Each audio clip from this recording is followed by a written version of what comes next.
There is a thought that, if you hold it long enough, quietly, steadily, without forcing it, begins to rearrange your world. Not through luck, not through chance, but through a shift in the center of who you believe you are. Most people spend their lives chasing money the way a thirsty man chases a mirage. Every step they take is guided by the belief that they are lacking, and so they attract more lack.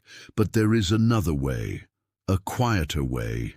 Wallace Delois Wattles called it thinking in a certain way, a way of holding a thought so precisely, so faithfully, that reality begins to bend around it. Today, we are going to take one thought, only one, and hold it. A thought that opens the door for $10,000 to flow to you in the most natural, inevitable way. Not by force, not by desperation, but by identity. First, you do not wish for it. You do not hope for it. You do not wait for it. You assume it. You embody the person who already has it. And once you do, the world begins to respond to who you are, rather than what you want. So take a breath, slow, deep, steady, and listen. Because the idea you are about to receive does not live on the surface of the mind. It lives in the quiet place underneath, the place where reality is shaped before it appears. Wallace Delois Wattles was not a philosopher in an ivory tower, writing theories for admiration. He was a man who lived through hardship, poverty, illness, failure. A man who saw life at its harshest edges and refused to accept that struggle was the natural state of a human being. He believed something radical, something that many people still cannot fully allow themselves to understand. He believed that wealth is not a matter of luck, not a matter of privilege, not a matter of being chosen. He believed that wealth is a consequence of thinking in a way that aligns your inner world with the reality you wish to experience. This is not positive thinking. This is not affirmation. This is not fantasy. Wattles spoke of a mental posture, a precise inner stance, a way of holding yourself in consciousness that communicates to the universe, to life itself, who you are. And life responds. He wrote in simple language, direct, without embellishment, without mystical poetry, because the truth is not complicated. The truth is only difficult because the mind has been trained to deny it. You have been taught to believe you must compete, that you must take from others to have enough, that there is not enough to go around, that money belongs to someone else, somewhere else, for reasons you cannot control. But Wattles said there is no lack. There is only a mind that thinks in lack, and the moment the mind stops feeding scarcity, reality begins to reorganize, quietly, gradually, then suddenly. He knew that wealth begins in identity, in the silent self-concept held beneath words, beneath action, beneath effort. The world is shaped from the inside out, always. And those who do not understand this spend their lives chasing shadows. There is a way of thinking that does not come naturally to the ordinary mind. It is not the way most people were raised to think. It does not come from school, from society, or from the environment that surrounds you. Most people live in reaction. They look at the world, they see what is missing, what is unavailable, what they don't have, and they think from that place. They wake up and remember their limitations first.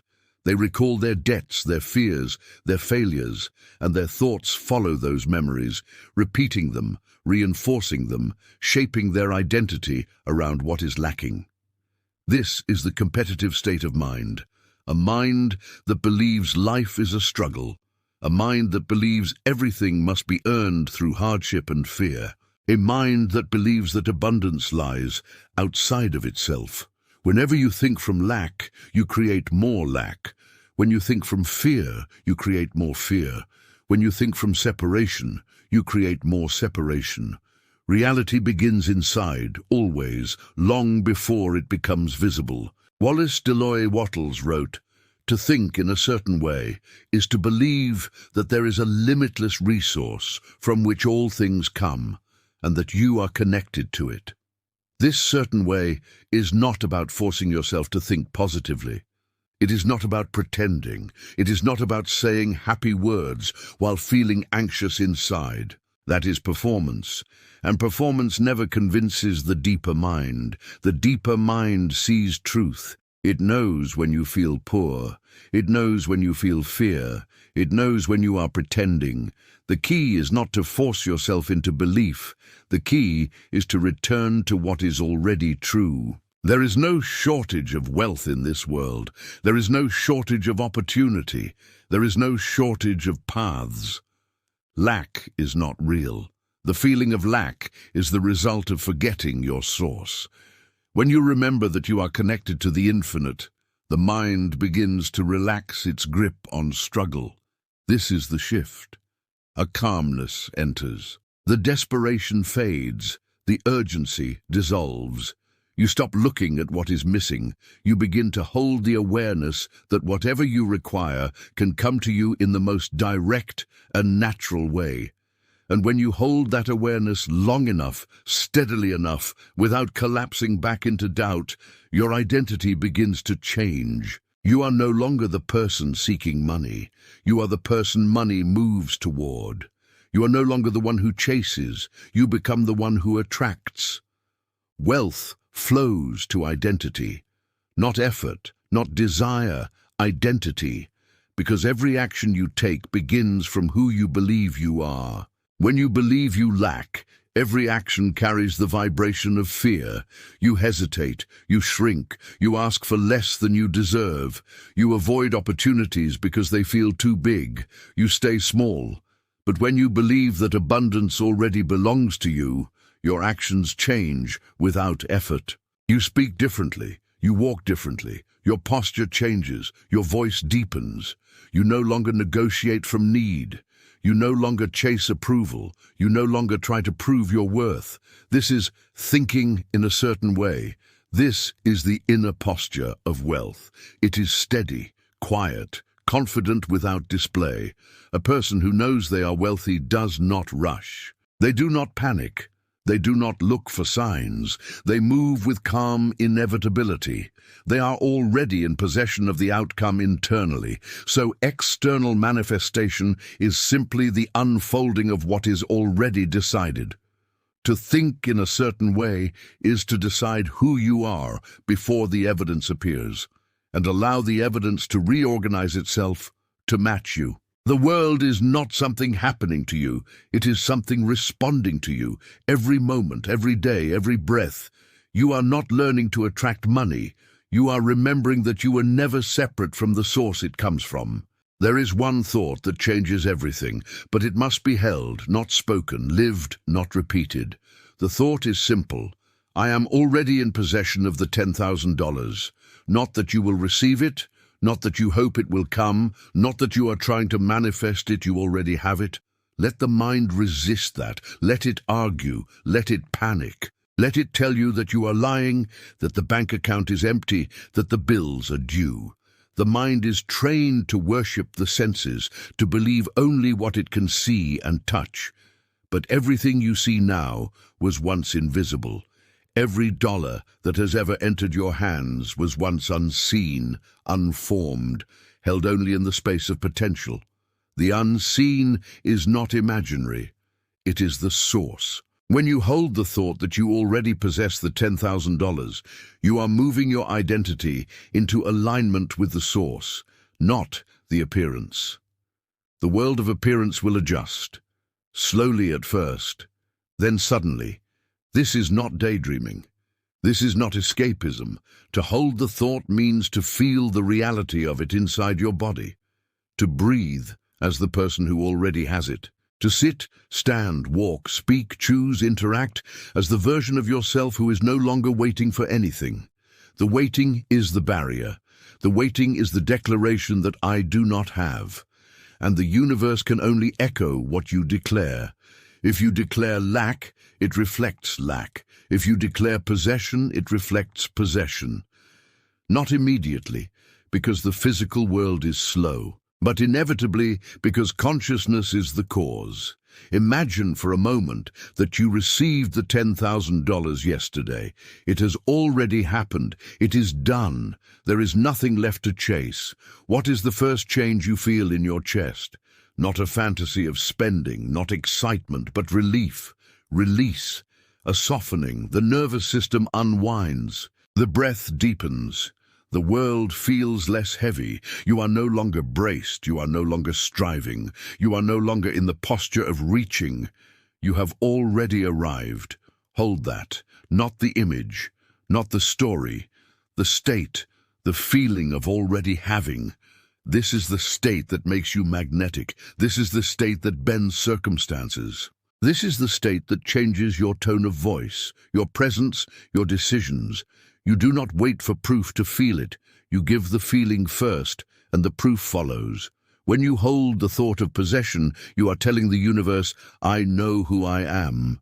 The universe always responds to identity, always. If you hold the identity of a person who receives money easily, money arrives easily. If you hold the identity of a person who must fight for everything, life will give you battles.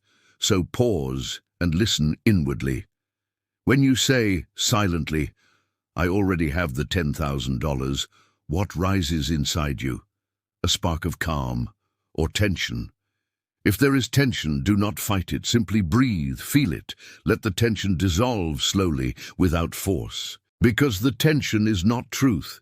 It is habit, old wiring, a memory of survival that no longer applies. You are not trying to believe. You are returning to what is real beyond appearances. You are already supported. You are already connected.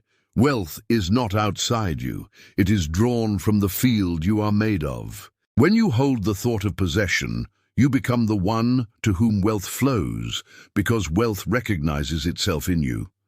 There is no strain here, no urgency, no begging, just a quiet knowing. A certainty that does not need evidence to stand. And in that certainty, life begins to reorganize the visible world to reflect the invisible truth you have claimed.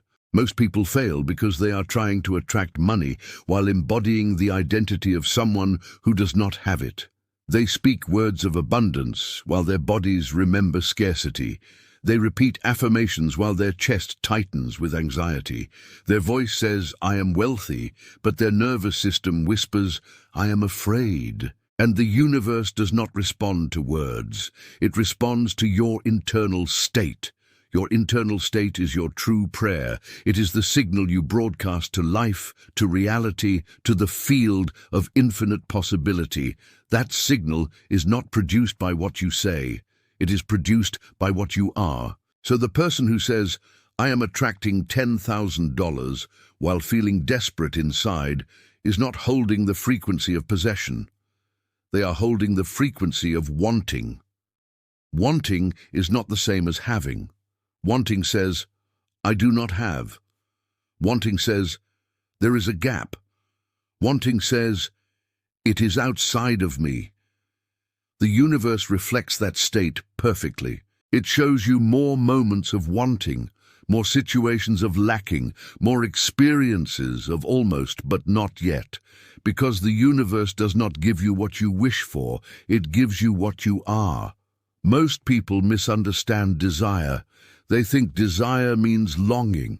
But desire is only powerful when it is claimed. When you desire something but believe it is separate from you, you create distance. You reinforce the story that what you want is away from you, hidden behind conditions that have not been met.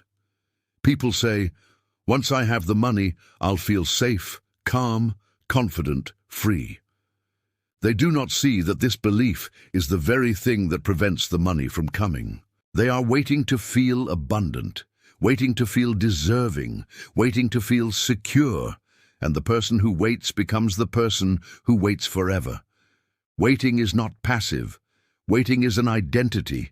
You can see it in the posture, the shoulders slightly hunched, the breath shallow, the eyes scanning for danger, the mind rehearsing worst-case scenarios, the voice shrinking, the decisions timid. the behavior cautious.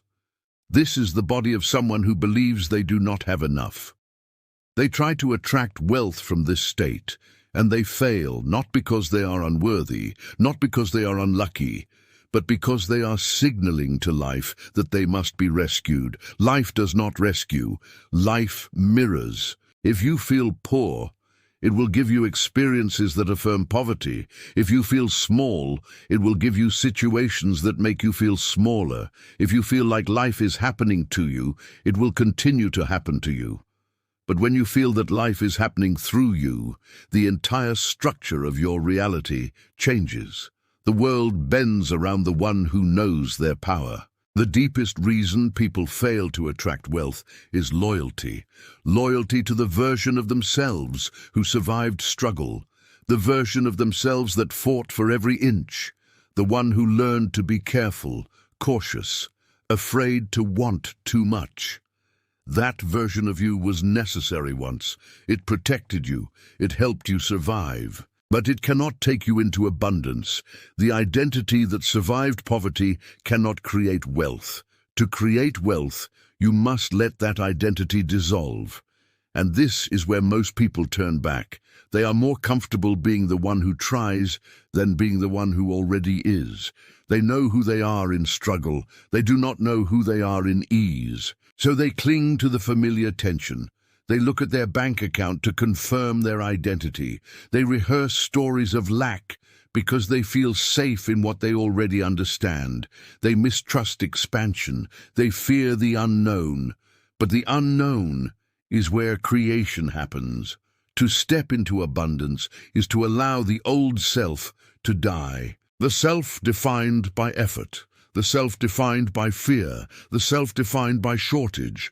You cannot take that self with you. It must dissolve, like a shadow dissolving in light. You don't fight the shadow. You don't analyze it. You don't heal it. You simply stop identifying with it.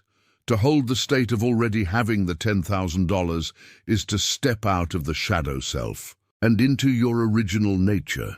The one who is connected to source, supported by life, and never separate from supply. This is not imagination. It is remembrance. Wealth is not something you attract. Wealth is something you allow when you stop insisting you are without. To sustain the state of already having, you must stop asking your senses for permission to believe. The senses are slow. They show you the past. They show you the world as it was, not as it is becoming. If you look to your bank account to confirm your new identity, you are placing your faith in the physical world. And the physical world can only change after the internal state changes first. So the key is to hold the state even when nothing appears to be happening. Especially when nothing appears to be happening. That is the crucible. That is where most people break. They collapse into doubt. They return to the old identity because it feels familiar. They tell themselves, it's not working, and the universe echoes back, as you wish. To sustain the state, you must become familiar with the feeling of already having. You must learn its texture. You must learn its rhythm. When you have the $10,000, your breath is slower, your chest is open, your jaw is relaxed. Your attention is not grasping. You move with a quiet steadiness. You do not rush. You do not chase. You do not calculate your worth in relation to your circumstances. You rest in the knowing that life is unfolding around your certainty. That knowing has a weight. It has a temperature. It has a presence. If you close your eyes and feel the energy of that version of yourself, you will recognize that you have felt it before. Perhaps only momentarily, perhaps only fleetingly, maybe in a moment of victory, maybe in a moment of deep trust, maybe in a dream. It was there. It did not come from money. It was simply your natural state before fear taught you to tighten your body and hold your breath. When you sustain the state of having, you are not pretending. You are returning. Returning to the version of yourself that does not doubt the flow of life. Returning to the version of yourself that does not ask for guarantees. Returning to the version of yourself that is not waiting for permission to exist fully. That version of you is not external. It is here, beneath the noise of thought, beneath the story of lack, beneath the memory of struggle, beneath the protective armor, the mind built to feel safe. To sustain the state, notice the moments when the old identity tries to return. It comes in the form of checking. Checking your balance, checking for signs, checking for evidence. Every time you check, you are saying, "I do not trust." And life responds to your level of trust. The less you trust, the more resistance you feel. The more you trust, the more effortlessly things rearrange. You do not need to fight the old identity. Fighting strengthens it. You simply observe it when it arises, and you do not follow it. You feel the contraction in your chest, the tightening in your throat, the quickening of your breath. And instead of interpreting those sensations as truth, you breathe through them, slowly, gently. Allow the contraction to soften. Let the body remember safety. Let the nervous system unwind. You do not replace the thought. You simply refuse to feed it.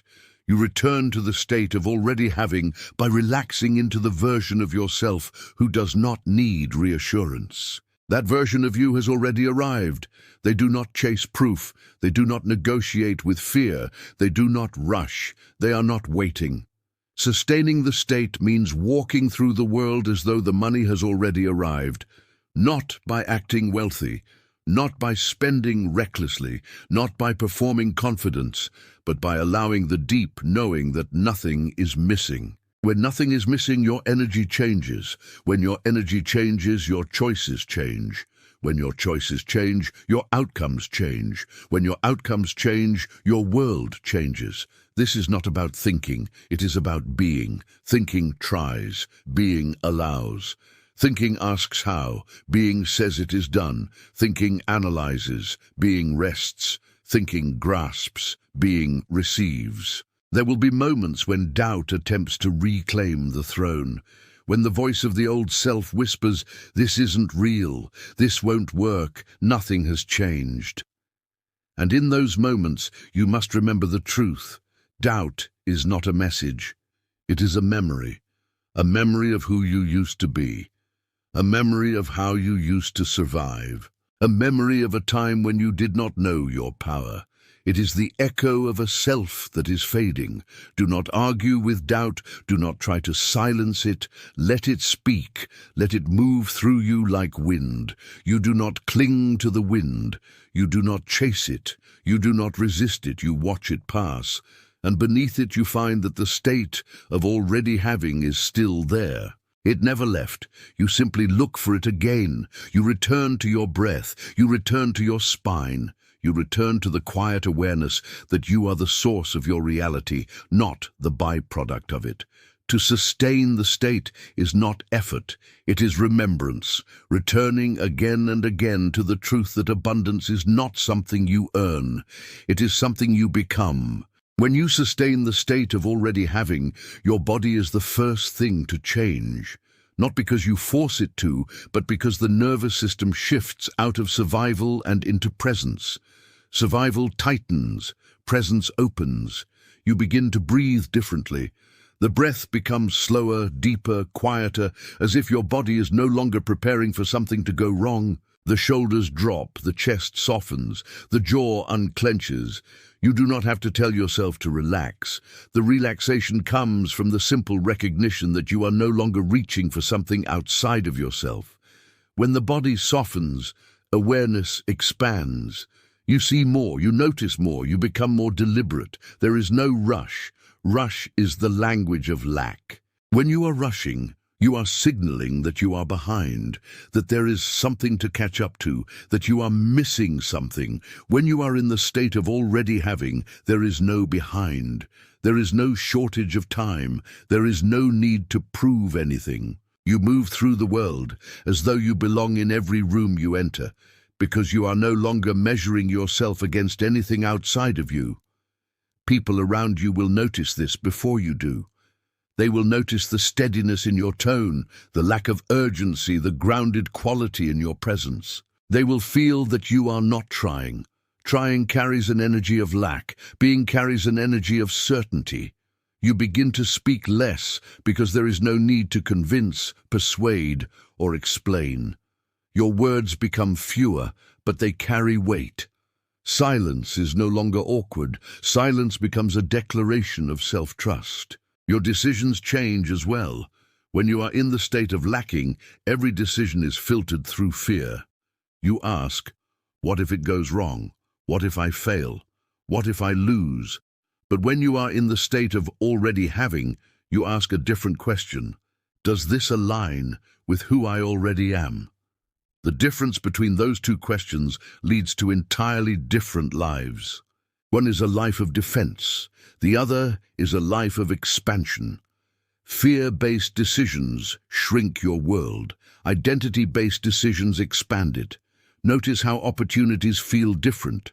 When you are operating from lack, opportunities feel like lifeboats. You cling to them, you chase them, you fear losing them.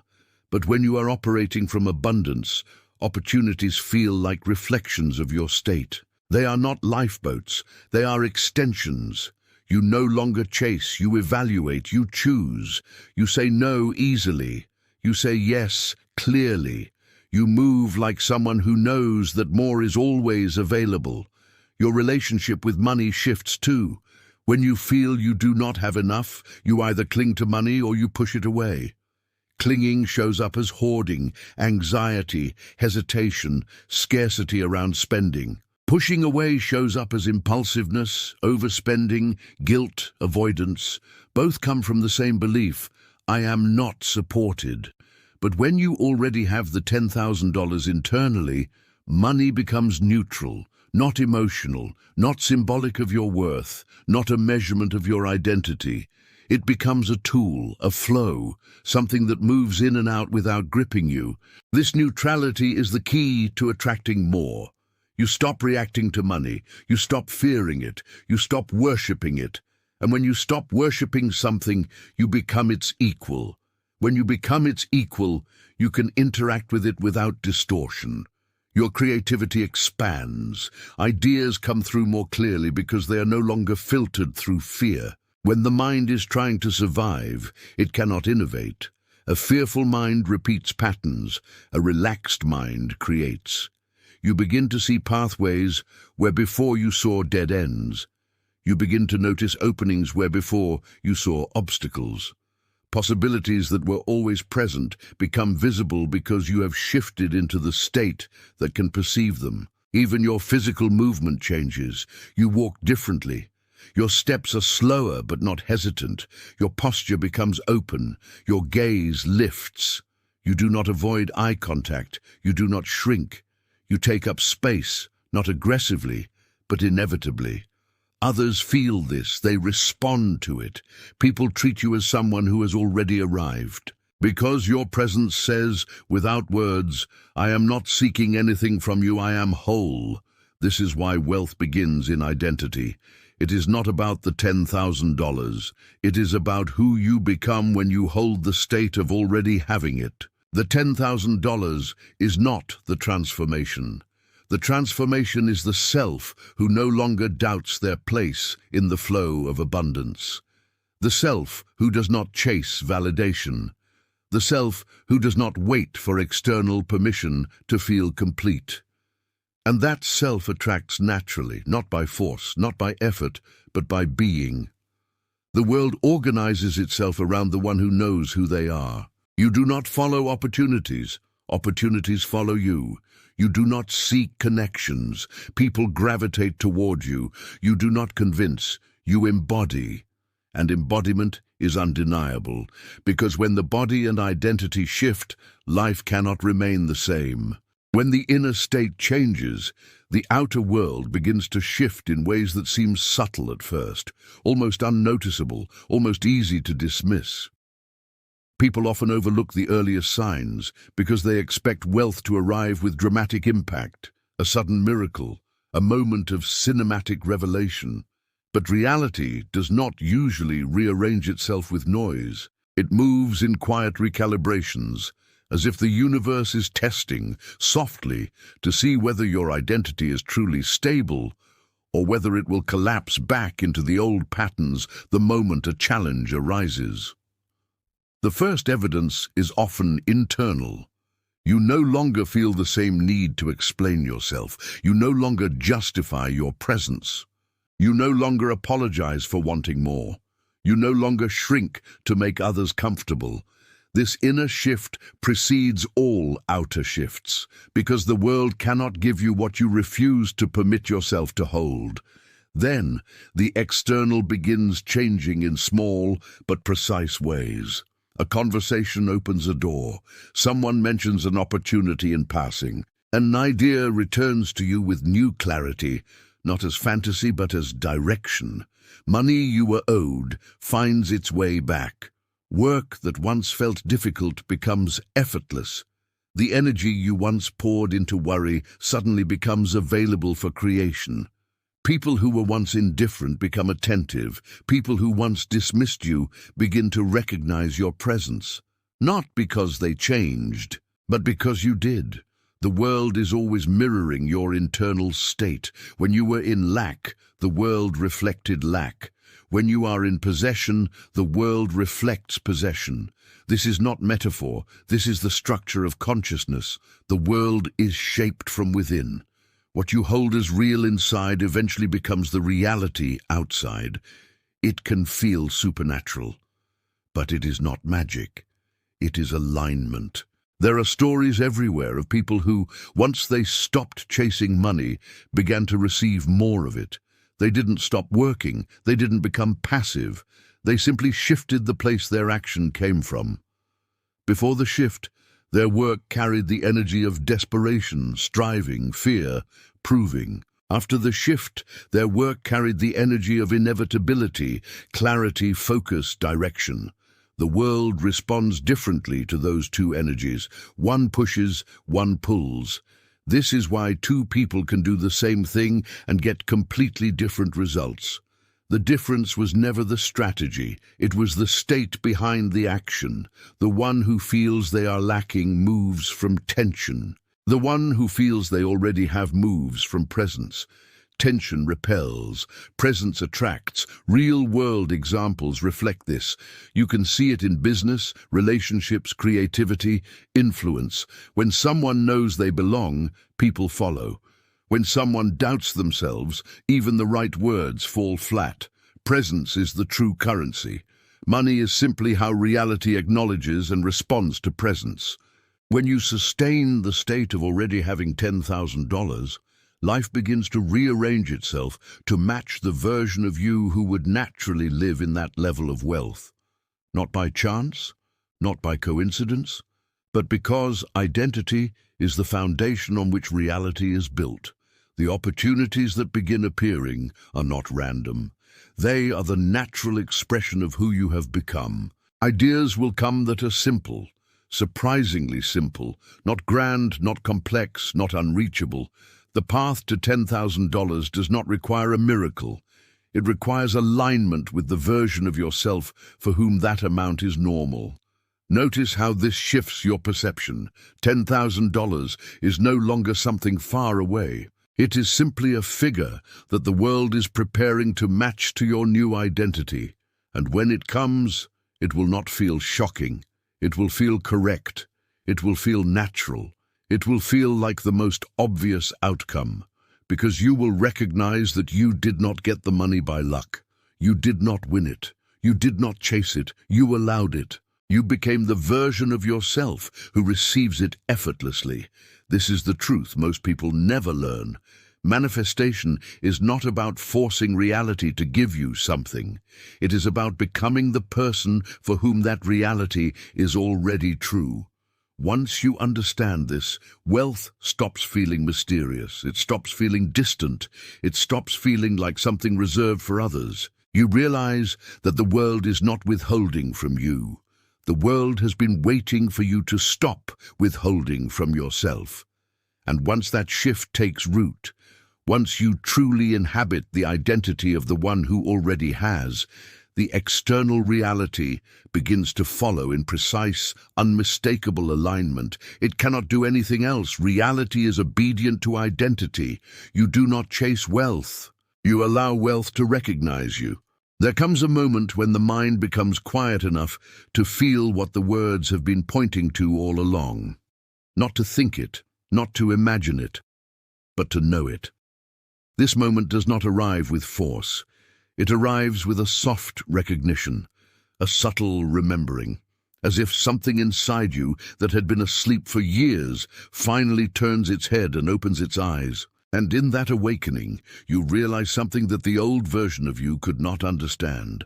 Nothing was ever missing, not one thing, not one resource, not one opportunity, not one pathway.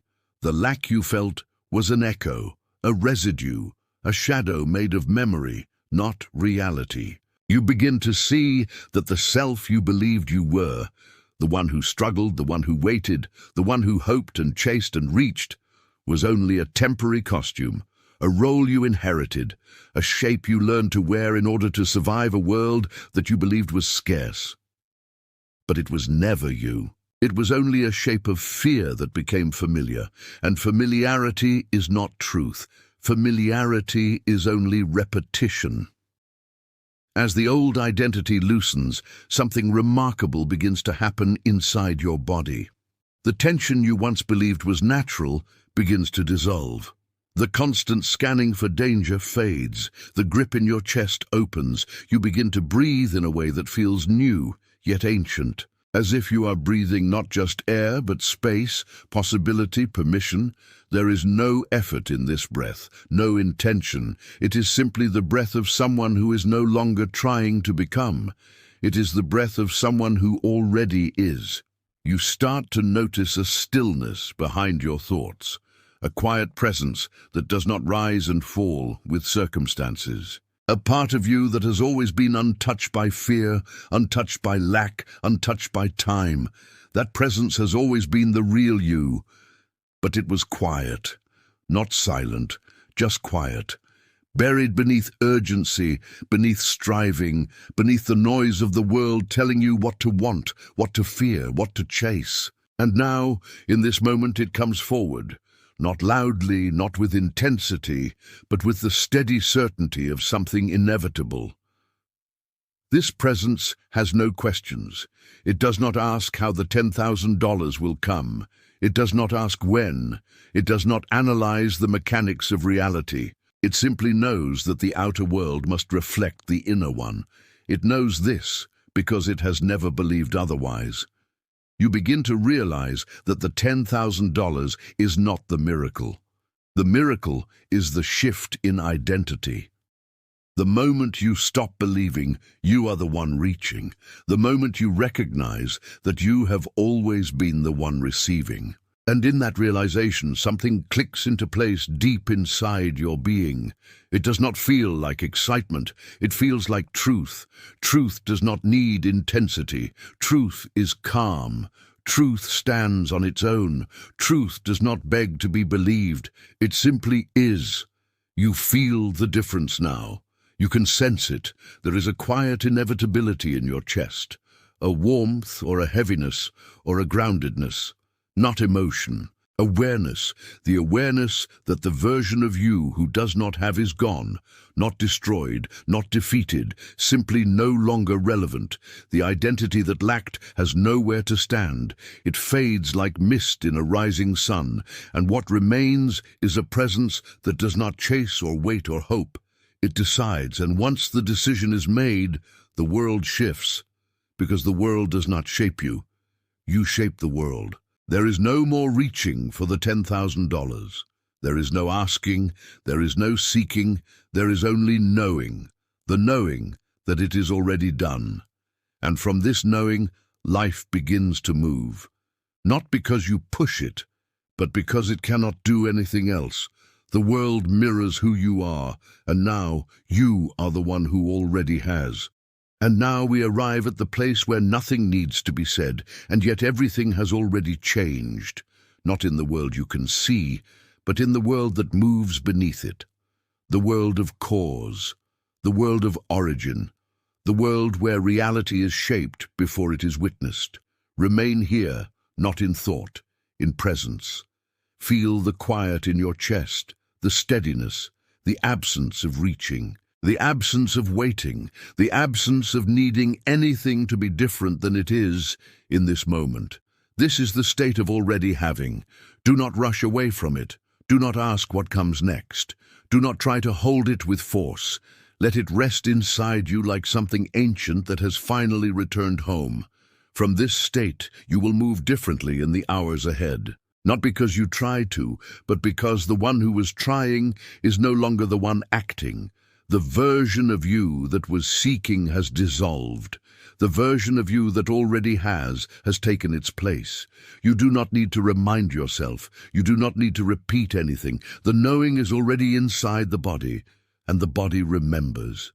In the coming days, you may begin to notice small shifts, subtle changes, a sense of timing that feels effortless, conversations that open pathways, ideas that feel simple and natural, choices that arise without fear. Do not question them. Do not analyze them. Follow them. They are the outer expression of the inner shift that has already occurred.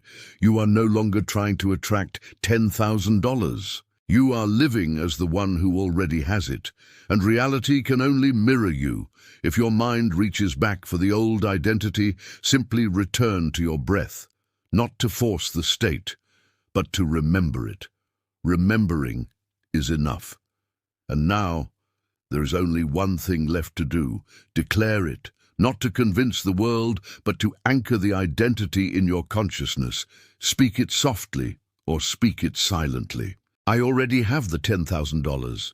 Say it again, slowly, not as a hope, but as a recognition. I already have the $10,000. Feel the words settle into the body. Feel the nervous system respond. Feel the truth of it deepen without effort. Good. Now, if you feel called to seal this identity into form, write the following in the comments. I now live in the state of already having. Not as a request, not as a wish, as a declaration. Those who declare it will feel it strengthen. Those who hesitate are still negotiating with the old self. You are not the old self anymore. And if you choose to continue walking this path, slowly, steadily, inevitably, you may remain here with us. This space is for those who remember who they truly are. You may stay, you may return. You may explore the deeper layers of this knowing. The path is open, and the world is already rearranging itself around you. It is done.